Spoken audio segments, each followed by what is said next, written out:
আমি সবার উদ্দেশ্যে একটা কথা বলি, সেটা হচ্ছে আমাদের যে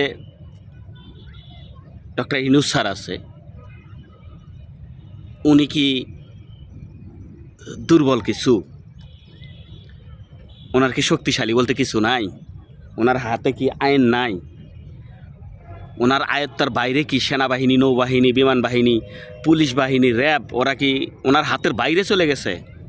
কিন্তু না, ওনার হাতের বাইরে চলে যায়নি।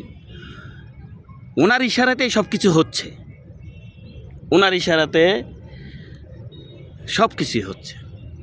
ওনার ইশারা ছাড়া কোনো কিছু হচ্ছে না। যেহেতু উনি দেশের প্রধান, বর্তমান দেশের প্রধান, তাহলে ওনার ইশারা ছাড়া কি কোনো কিছু হয়?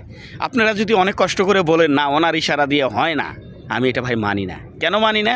কারণ ওনার ইশারা ছাড়া কোনো কিছু হবে না।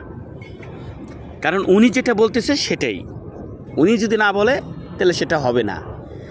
আমরা ফেসবুক, ইউটিউবে দেখি অনেকেই অনেক কথা বলতে পারি, কিন্তু আসলে সামনাসামনি আমরা ডক্টর ইউনূস সাহেবের বিরুদ্ধে আমরা কোনো কথা বলি না।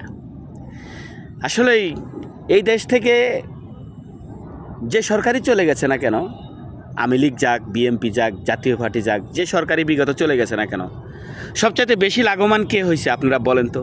জনগণের লাভবান হয়েছে, সরকারের লাভবান হয়েছে, না তত্ত্বাবধায়ক সরকাররা এসে লাভবান করছে? যাই হোক, আমার এই কথাগুলো বলা ঠিক না, তারপরেও আমি বললাম।